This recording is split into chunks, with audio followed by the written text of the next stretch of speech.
Oh, damn. That looks nice. It's one of the cooling seats. Oh, the Eau Rouge. Yeah. Nice. Yeah, I'm meeting those guys at Spa this weekend. That is very cool.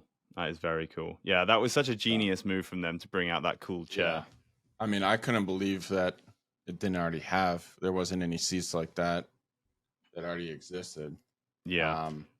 Especially sim racing, because you get sweaty just from the, you don't have to have the direct drive up that high to get sweaty. So to bring out a cooled seat was absolute genius. I know a lot of streamers who use it as well when they're doing like 5 or 6 hour streams.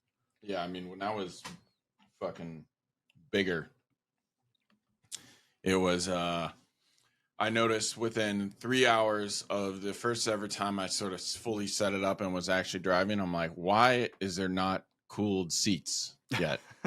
Yeah. Something cool I was thinking about doing was taking out the passenger seat of my car because I have no friends, and putting it in here and putting it on the rig. That would be very cool. That'd be very cool. So, yeah. I mean, do it. I mean, why the hell not? Well, I mean, I got the whole sounds like a lot of work. Yeah. Well, I don't think it actually is. I think that the whole mounting method and all that stuff is like pretty much the same. You could plug it in, it can move backwards and forwards, you can tilt back, adjust the lumbar support. Oh yeah, there is the motorized shit. Yeah. We don't have to worry about that. I could probably figure it out. But so okay. See, here's the thing with Max and all them, like I don't know it's supposed to be said or not supposed to be said, so I'm just like, I mean, I've done a couple of streams with him in the call, and I haven't like advertised it or anything like talking to Max right now or any like I don't know where the boundary is, and I don't intend to find out. So no, yeah, Red Bull seem a little scary about that sort of stuff, I would imagine. Well, it's just I mean, I'd love to talk about that. The issue that I see in motorsport or in racing is that you have a lot of younger guys appealing to older guys. Interesting. And whether it's from F1 all the way to sim racing, it's like a certain level of professionalism is to be expected. But if you follow that route, right, if one generation is missed, right, if there's one generation where they get older and they don't care about cars, which, I mean, it could be this one. Yeah. Considering Teslas and auto-driving cars and all this stuff, like, people are moving. It's very funny. It's like they're moving towards not really interested in cars, or they're extremely interested in cars now. So I have no idea where it's going to go, but sort of the trend that I see is all these movies coming out like Gran Turismo, that F1 movie with Brad Pitt. I mean, I think that Drive to Survive, whether the drivers hate it or not, it's probably been the best thing for motorsports ever.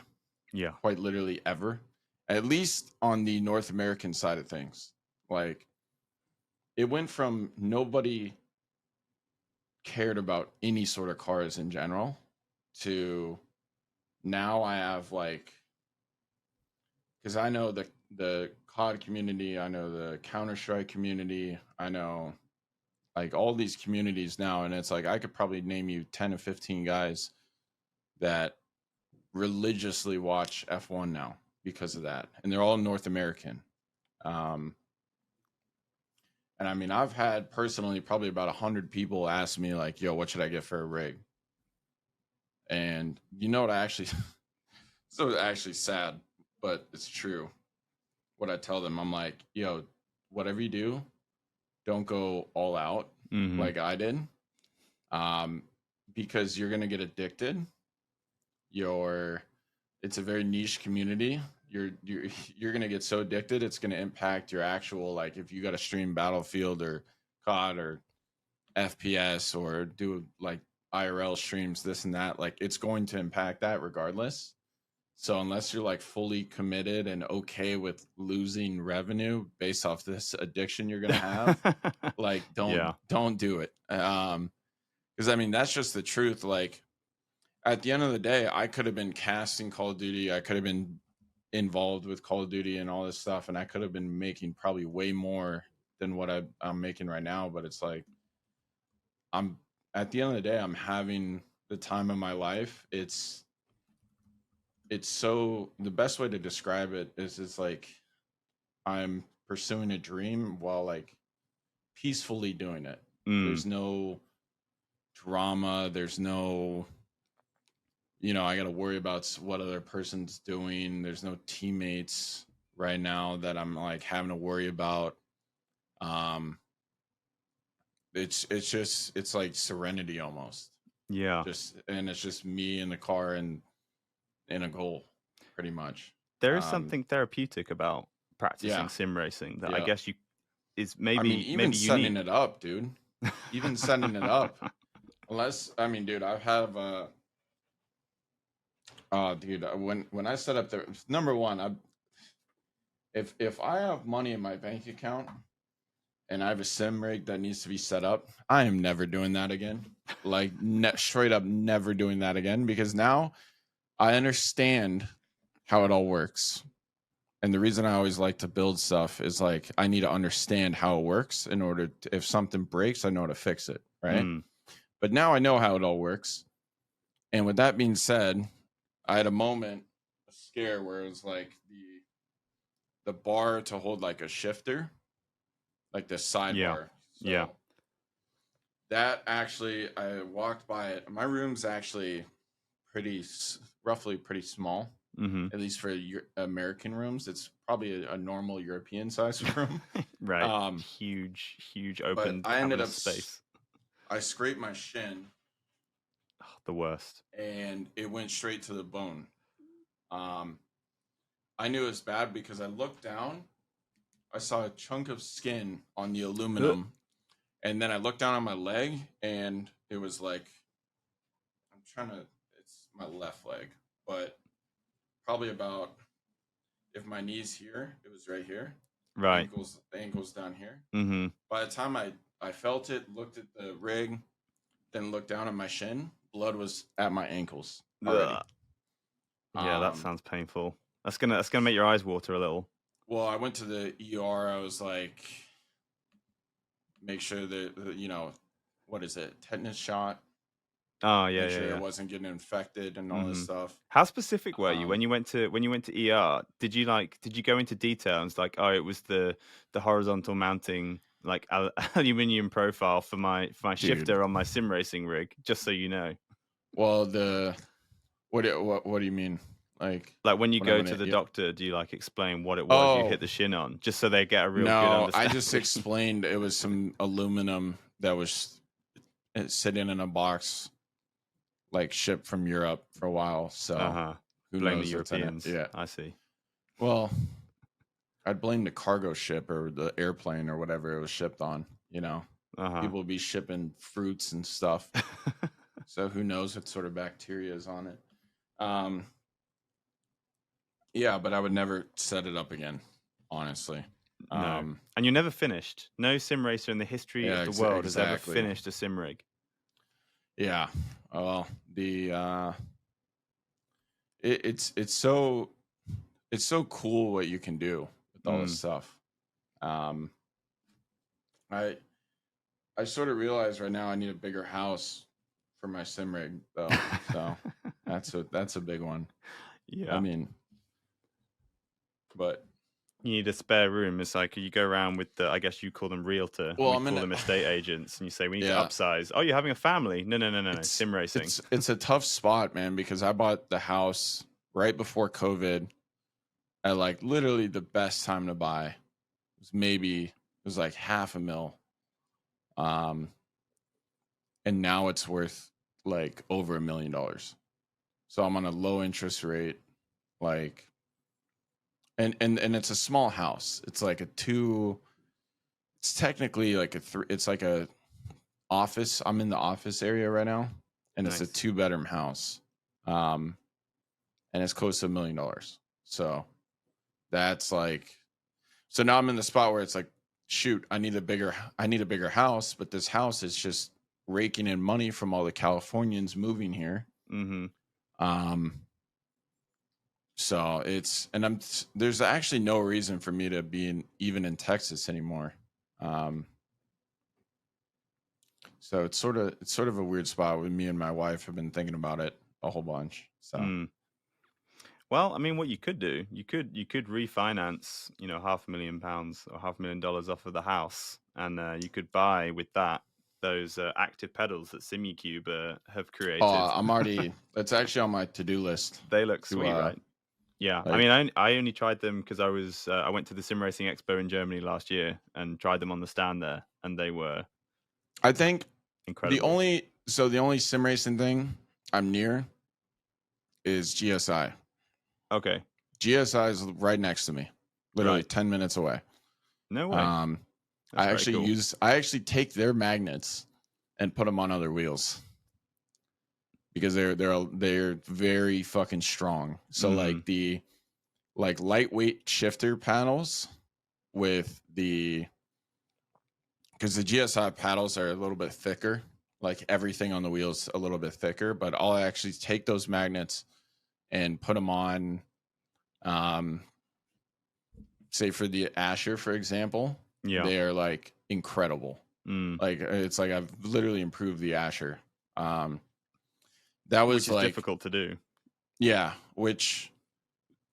so you can add this part in. But one of the things right now is like if no one wants to sponsor, no one wants to take part, or no one wants to, financially offer aid for me to get into real life racing, like I know a way to do it that will actually be, it's almost like not a guarantee, but it would seem high risk, but for me it's an absolute guarantee that it would work, just a matter of time. Interesting. Which is that the gaming controllers, the pro level controllers right now are absolutely terrible. Like the best controllers in the world are so horrible, especially when I started, because I sort of got the whole idea when I started getting sim racing stuff, is I'm like, why is every single button on this $700 wheel better than any button I've ever used on a Call of Duty, prototype controller, where it's like, and let me see if I can find one where they don't even make these for the public. They only make it for like pros pretty much. And I have a relationship with them too, and they're local. Let me see. I recently gave a bunch of control. I mean, this doesn't have the buttons, but like these are all mechanical. Oh, okay. I don't know if you can hear this. Yeah, I can hear that clicking. Yeah. Yeah. I made these sticks mechanical. Test. Yeah, I hear it. Yeah, so this is normal. Chunky. This is normal right here. Yeah. This is the fast click. Oh, okay. You can barely even hear it. Yeah. It's not quieter. But I made all these buttons, every single one from here, all these mechanical. This touchpad is deactivated. Okay. Yeah. So rather than, because what I would do, right, is I'd hold the controller like this, and accidentally hit the top of the touchpad. Right. Yeah. So it's completely deactivated now, and the only way to use the touchpad button is this. Yeah. So, why do you think it's different then between sim racing and FPS? Is it because sim racers are trying to? Well, I was going to say, is it because sim racers want immersion more than performance, and they have this thing that it has to feel like quality because a car feels like quality? No, it literally only has to do with competition. Right now in the controller markets, there's two main companies. That's it. Right. Yeah. So there's space. And right now it's like they'll fight each other over legal patents rather than better products. So the issue becomes where like someone, like if I were to try to go in and make a controller, I would have an issue with these patents. But the thing is, why I know it would work is that they're patents made by people who don't actually play anymore. So they're patents that cover maybe level 1 and level 2 base like tech, but it's like I want to do patents and stuff where like level 5, and I don't want to give away too many ideas, but the fact that they can fit a laser in this, right? Sell it for, this is like $180. It might be less. This is 300. Yeah. So why is every single button better on this mouse?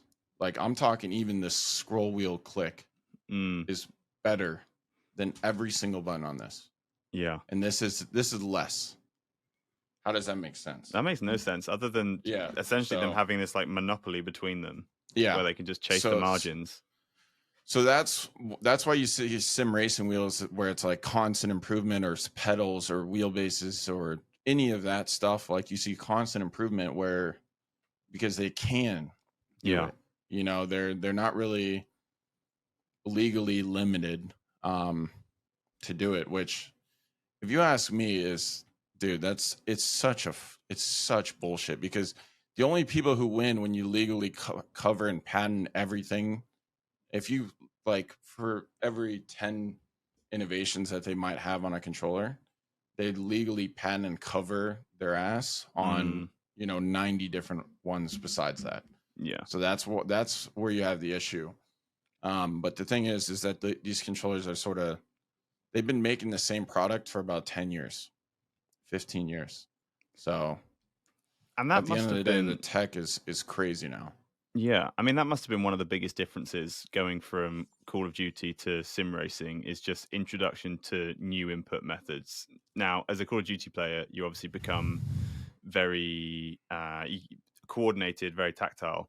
But even then, you're going from just kind of like thumbs to now, you're both hands moving in completely different directions against the forces you have to understand, and you're now bringing in your feet. Like that must have been one of the biggest kind of changes to get used to, right? Yeah. I mean, before I'll get into that really quick, but I want to show you something. Okay. Let me unplug it.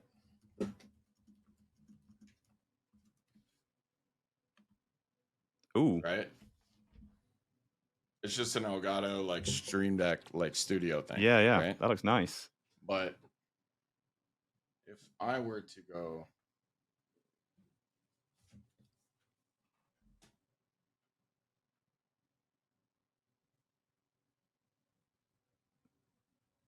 it's literally the same thing. Yeah.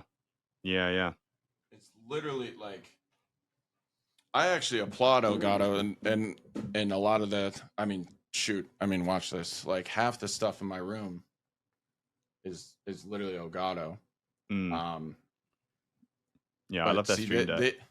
They were smart about it, right? Because Elgato took a lot of the stuff from sim racing, like the button boxes, and just made it into, generic gaming. Yeah, generic gaming stuff. I mean, it was dude, like smart making the buttons completely customizable. Yeah, I mean, dude, this is all the lights too. Is like nice. Like Elgato already like sort of changed the game, and I mean they're literally, the way I see it is, whoever decided to come up with the button box or the Stream Deck idea literally took it from actual motorsport cars, but like the button boxes. Yeah. It's literally the same exact thing. And there were button boxes way before there was Stream Decks. So there's a lot of stuff in sim racing that you can take ideas from and translate it to not only gaming, but just anything in real life too. So and it's go on. Oh, go ahead. No, I was going to answer your question. Great. What was the question again? What was the question? Yeah, the adjusting to the inputs, the additional inputs in sim racing must have been one of the biggest changes to get used to. Yeah, so I've always sort of had an issue of like, and right now I'm still trying to fix it, but in terms of like the force feedback, rather than trying to like direct the wheel and tell it what to do, rather than like flow with it and go with it, like let it sort of determine, say I'm on the exit of a corner and I'm full throttle, like the whole opening the wheel part has sort of been difficult to, and I'm still trying to learn how to like properly do it. But I've always sort of like dominated the whatever device I'm using. Like I would literally break controllers by squeezing them too hard. Even when I was in like first grade, just holding pencils and stuff, I'd always break the pencils. Like I've always had to use the pen. So it's sort of like one thing I've sort of realized with the sim racing, especially like braking without ABS, you have to like be loose with your hands. Yeah. I mean, there's a bunch of things, but I'm sort of at the end of the day, the main topic is just rather than speed and quickness and reaction speed, it's all about being smooth on everything. Like smooth supersedes being fast, and right now it's like, so I've sort of had to relearn and retrick my brain into prioritizing smoothness over speed. And I would say right now it's like I'm sort of trying to mix the two, like trying to be, smooth and fast. One of Rogers actually at Le Mans in the paddock, Joshua Rogers basically pointed out something that you can only really see in person, which was my initial like 10% left or right was always it wasn't like it's like binary. Smooth. It was I was going I was going fast and then smooth, right? But I need to be going smooth and then fast. So it's like that initial input needs to be so like smooth and borderline slow just to get the car directed in the right way, the right angle, and then I can go fast. And then I can like I need to be going like rather than what I was doing was like fast and smooth. And it's like the thing about sim racing is it's just so many little things that make you fast. Give you those hundreds. Like that one. Yeah, that one mistake might be a tenth of a second. On a lap, but it's like the coolest thing about it is that it's always a pursuit for like perfection. Like, and you can never get it. That's something like, well, you can get it. It's just a matter of like, you have like, I think the biggest, most important key to any sort of competition or life in general. I watched a podcast where people were talking about, it was like a bunch of CIA Delta Force SEAL Team 6 guys wrote a word on the wall and then connected it to something else that was really important, and the most important like one word topic, and they all connected it to discipline. But to me, the biggest thing beyond discipline that's the most important is awareness. So while I had the discipline to put in the time, try to notice, like, or just discipline myself to be able to put in the hours to recognize all this shit, but at the end of the day, it always comes back to awareness. I didn't have the awareness to notice that mistake. If you can't even notice that you have a problem or an issue or something that is needs to be fixed or should be fixed, right? Then that's something that is like, how can you fix something that you don't even know about? So I did not even know about that mistake. But point is that awareness in sim racing is little tiny things like that. And if you don't even recognize that you're doing them, like how can you expect to fix them?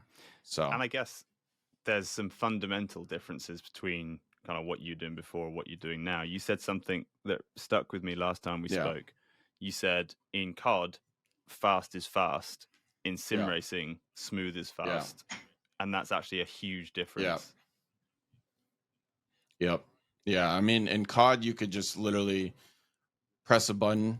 Your character is going to perform that action at the same exact way every single time, no matter what.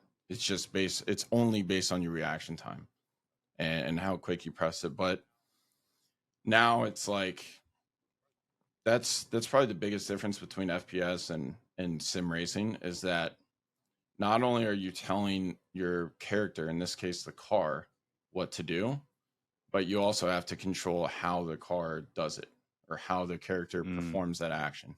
So it's like, and your character is changing. It's your character's changing. You know, you have, I mean, right now, so it's like in terms of, you know, Ren Sport, we just run fixed setups.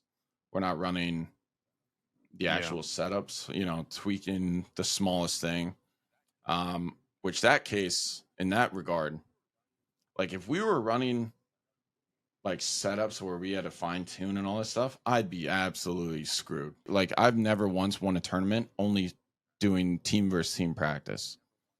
Like I've never once tried like done the bare minimum and won a tournament. I've always had to do extra. So it's like the extra stuff is like, it's a necessity, because it's like at the end of the day, if you have 4 sets of eyes and 4 brains thinking about a problem of how do we get quicker, right? They might focus something, you know, say you focus on anything in sector 1, I'll focus on anything in sector 2, you do sector 3, and then at the end of, you know, week or whatever, we all share what we found. And that's like the most efficient way, because you can then find the smallest, littlest things in the shortest amount of time possible. And that was something that, like, things like that, we didn't do any of that. At the end of the day, I'm sort of glad that I was, because I wouldn't have met and I wouldn't have established, you know, friendships with and relationships with the people that I know now. So I was sort of in a spot where it was after round 2, after Poland, I was expecting us to get on and do team practices together, and we didn't do that. And I literally, you know, completely fucked up my sleep schedule for a month to basically adjust to theirs. So I realized, you know, we got 2 Germans, 1 guy from Turkey, right? Like they're in no way, shape, or form should they adjust or bend to my schedule. So I was basically woke up at 2 a.m. Texas time to be just awake when they're awake. And I got to a point where I was like, all right, I'm going to just be awake when you're awake. When you get on, let me know, and we can run some laps, or you can give me pointers, or say when you practice for 2 hours and when you're tired, you can just watch me do some and you know, tell me this or that. But what I sort of realized was they're just more individual based people. I don't want to blame them, because I don't know what's to be expected or what's not to be expected. But either way, it was just very different coming from, you spend 7 days a week with your Call of Duty teammates, 12 hours a day, to I didn't hear their voices for like a month, you know? So it was, so I have no idea how it's supposed to work in sim racing or this and that. But at the end of the day, I never publicly talked about it, because it's a very difficult spot, because I don't want people to think I'm slow because, you know, we're not practicing as a team or they're not helping me. Like, even if they did, I still would have been slow. But the actual rounds where I actually started getting points was when I started getting help. Which makes a lot of sense, right? Yeah, and it was funny. Me and his name is Will Chadwick. He does the UK. What's his name? Sebastian Job. who's actually in. We had him on the show. Yeah, he was actually in the R1 league. He got first. But me and Chadwick sort of had a little deal going where he would teach me driving, you know, little mistakes here and there, and I would teach him sort of the mental stuff, because he was sort of known as like the silver surfer, the guy who's always getting second, never won a race, right? Anyways, he works with me for like 2 to 3 weeks. I ended up getting, it was like 11th, then 9th, then I think it was 11th again or something like that. Either way, all my points came from when I was working with him.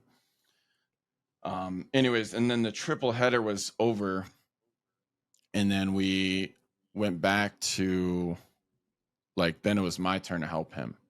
And it was sort of like he reminded of me. He reminded myself of me when I was younger, which confidence was like rocket science to me. Like my parents taught me a whole bunch of things, but they never taught me taught me confidence.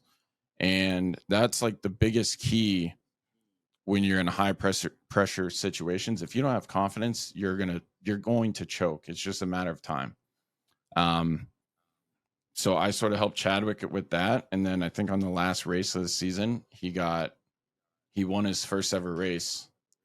And then they did reverse grid, and he finished like second or something like that. But that's nuts. He was actually like over the moon that he just won a race. And it was fun. It's so funny, right? Because the advice I gave him, which it applies to everything, but you need to set out, like, confidence never comes from inside of a video game or inside a competition in general.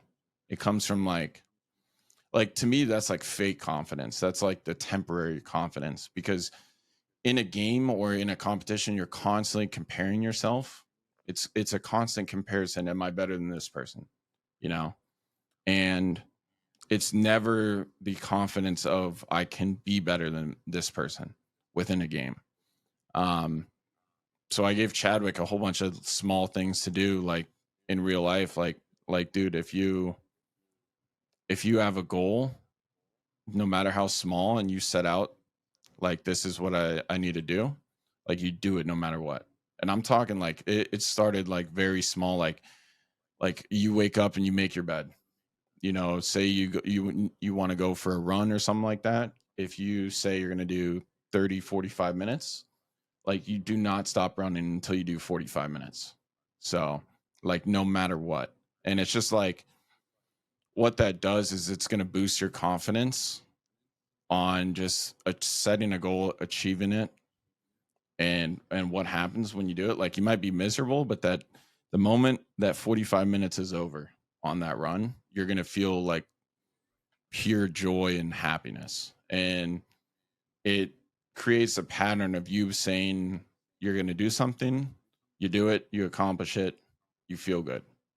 And in your head, your success becomes a habit. Yeah, exactly. That's sort of what I was trying to build with Chadwick, is like the smallest fucking things outside of video games is where you actually become confident in video games. And that's sort of like, that was that rocket science perspective on it. That, to me, I mean, at one point, that it didn't make any sense at all. And keep in mind, like, I was pro since I was 11. I didn't win a tournament until I was 21, you know, or 20. And then in 8 years, so like a very small amount of time, I have the most Call of Duty tournament wins ever by far. So it all of a sudden clicked to me. And it's very interesting that it happens outside of video games as compared to within them. So, but right now, it's in sim racing, it's my opponent isn't people, it's time. So even if I can outthink or mentally prepare for races better than anyone else, at the end of the day, slow is still slow, you know? So why do you think that sim racers seem to go for a more individual approach? Do you think it's kind of imitating what we see with real world races? Everyone knows that, you know, your drivers who are in the same team but across the garage are competitive with each other. Well, for my teammates last season, it was more of they had real life. Like, this was a hobby, you know?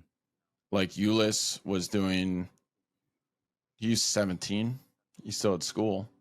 And he was also doing the F1 Academy stuff, which I'm like, hey, that's actually a valid fucking reason. Because I think right now, like, money wise and like future wise, like, F1 esports is a pretty good route. And then Lucas and Tim, you know, worked real jobs, you know, day-to-day stuff. So it was they weren't in the same position as me. So at the end of the day, it was like, it was a hobby to them, where to me, it's like, you know, my goal is to do the real thing. And if I can't perform right now, then I'm like shooting myself in the foot with this. It's like not a good look at all. And it's not something that I don't want to do this and be average ever. I don't want to do anything and be average at it. So at the end of the day, it was sort of, they were on loan, where like I'm sitting there telling the management, you know, like, I don't think you should keep them. I mean, Ulyss was really good. I think if Ulyss wasn't doing the F1 Academy stuff, he probably would have been in the final like 12 drivers. I think he may have been in the final top 6. He once, like, me and Ulyss sort of, I probably had the best relationship with him on the team. He was still doing stuff like sending me onboards, ask for like car settings, this and that. He would still help out, all that stuff, but you know, he was just juggling so many things. He's got school, F1 Academy stuff. He's got to worry about two orgs essentially. Yeah. And then he's got Rensport, and then I'm last on the list. So that, I don't blame him at all, or I don't blame any of them, honestly, because I don't know if I would help me either. If someone new came into Call of Duty, I don't know if I'd be like, hey, you at least got to get to this level. I'd probably say you got to get to at least this level before I even start teaching you, because I was at the point where I didn't understand the basics of sim racing. So how am I supposed to understand the advanced stuff? Has the sim racing community, the team included, acknowledged what you're bringing to sim racing? So during this podcast, we've already discussed a couple of things. We've identified that one of the big problems with sim racing is viewership. Yeah. And we've also identified that Drive to Survive is one of the best things that ever happened to motorsport. Yeah. And I'd say that those two things are related. Sim racing isn't great for viewership because you can't see the characters, and without characters, you can't see stories. Drive to Survive has been perfect for motorsport because it brought all the cars alive, i.e., it shone a light on the drivers, so it created characters, which created storylines. I mean, that's, you come from ESL, where that's a big part of it, right? Yeah, I mean, that's to me, right, coming from Call of Duty, which is regarded as the WWE of esports, right? Like, where it's just everyone, it's okay to be just wild and say stupid things. Like, to me, it's one of the few places in esports where mistakes, at least PR wise, are acceptable, in the sense that, like, hey, it sort of operates differently in the fact that it's like, hey, these people are actually people. They're not robots reading a script. They're not worried about this and that. And to me, it's like, if you want sim racing, and it's not just sim racing, it's every single esport. But this whole professionalism 24/7 persona thing is, to me, one of the biggest, how do I say it without saying the word, it's like a virus in the system. Because at the end of the day, man, like the people that are saying be professional, say this and that, don't swear, don't be yourself. Like at the end of the day, that's what they're saying. Don't be yourself. Be this person we want you to be, right? And to me, that is the biggest virus in esports because they're appealing to people that are like the person on camera, you know? Like why should I listen to someone who is telling me to be someone that doesn't know the audience of the stuff they're trying to sell? Like, for example, the last year in COD, they hired this film production crew. It was $40,000 an episode, right? And wow, they made it like borderline like movie quality to people who don't care about movie quality. They just want to see who you actually are as a human being. You know, they want to like, because that's one of the things that like to me, I'll meet a fan or like a follower or someone, a supporter here and there in real life, and they'll always be like, not every time, but sometimes they'll be like shaking or nervous or like they're getting like a out of body experience. Like this is unreal. Like I'm meeting a god right now, and I'm sitting there like that's nuts. Like I don't know, because it makes me uncomfortable because at the end of the day, it's like I feel like I'm literally the same as you. Like I'm the same sort of just a normal human being who likes video games. Just so happens that like I pursued it to 100%. But I'm the same as any normal person. I'm the same as any audience person, you know, watching a YouTube video or anything about esports. Like I'm not special. I just dedicated everything I have into this. And it sort of sucks when that happens because I don't want to be viewed like that. You know, I don't want to do this and that. But back to the point is like the audience loves seeing people as they are rather than people they should be. That's one of the biggest things I see in motorsport or sim racing in general is like, dude, no one lets these drivers, you know, appeal to this younger generation just by being themselves. You know, I think that like half of this success Lando's had is because he's being himself. You know, he's quite literally being himself, and people love him for it. And he doesn't pretend. Yeah, and it's like, dude, you'll watch any of the other drivers. It's like, oh, they're saying the same thing, just rearranging words. You know, they're saying the same like exact. Politicians. Yeah, exactly. It's like I want to see someone that I can relate, because you can't relate to that at all. And that's what I was saying before. Like, if you miss this generation of older people watching motorsport, like, and you're not appealing to younger fans, you're kind of shooting yourself in the foot. So to me, you're shortening your shelf life. Yeah, exactly. And the way I would also say this is that Americans and North Americans in general are, let's be honest, a little bit immature compared to Europeans, right? And it's like if you want to appeal to the North American markets, like just let them be themselves. You know, this level of professionalism is sort of, it's only good for like the PR teams of these major sponsors, you know? Like it limits everything.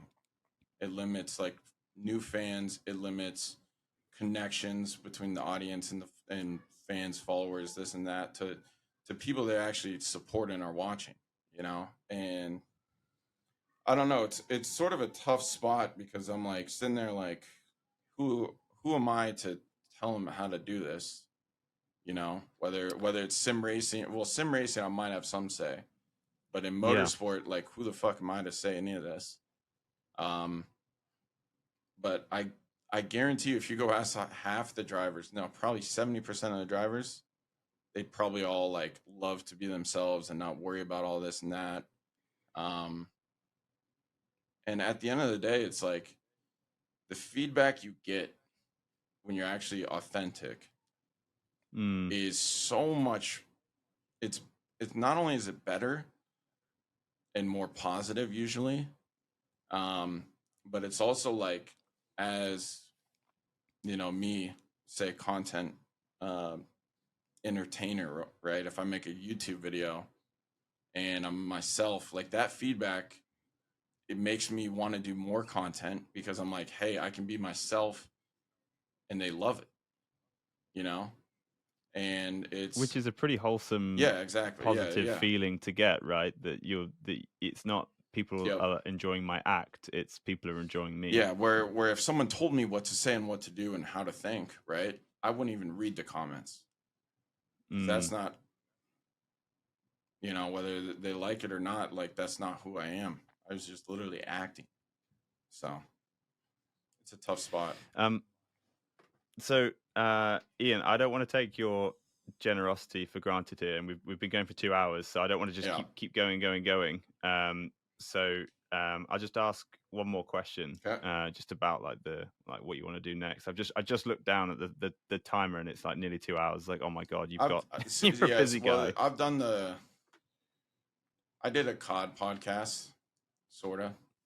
It was very successful, but we found out that there was limiting factors. Like for some reason, I have like an RF frequency running all throughout my house. Oh. So there's like buzz on the mics and all this stuff, and I have nowhere else to do it. Plus, it's in COD. But I mean, I understand the whole podcasting thing. I'd rather have the editor at least more content to use. Than not. Yeah. Last question. Also, I like that podcasts are longer conversations. You can go a little bit deeper. It's a little bit more meaningful, and I think that because I listen to a lot of podcasts, and I always listen to a podcast when I know that I've got time to get into it. But anyway, so obviously ESL R1, you've just you finished that season. You've gone to the summit. There's big things coming for Rensport. Where do you see yourself in the next 12 months in the sim racing scene? In the next 12 months, well, ideally, size 32 waist, 180 pounds. That's sort of like my goal number one. Sort of getting to like a healthy weight. Because I've spent 20 years not being at a healthy weight. I would just fluctuate up and down, up and down, up and down. Then honestly, just being a lot faster. Right now, it's sort of I'm doing a balancing act of, physical fitness, being fast in sim racing, and then also right now I'm sort of planning on doing a lot of content. I've sort of spent the last, at least this first season in ESL R1. It started as like a question of, do I want to continue doing this? Because right now it's like I have an opportunity to basically do whatever I want when it comes to whether I want to compete. Do I want to play Warzone? Do I want to talk about professional Call of Duty? I could coach people. I could make controllers, all this and that. So it's more of a question, do I want to keep doing this? And answered that, I'm like, I love this.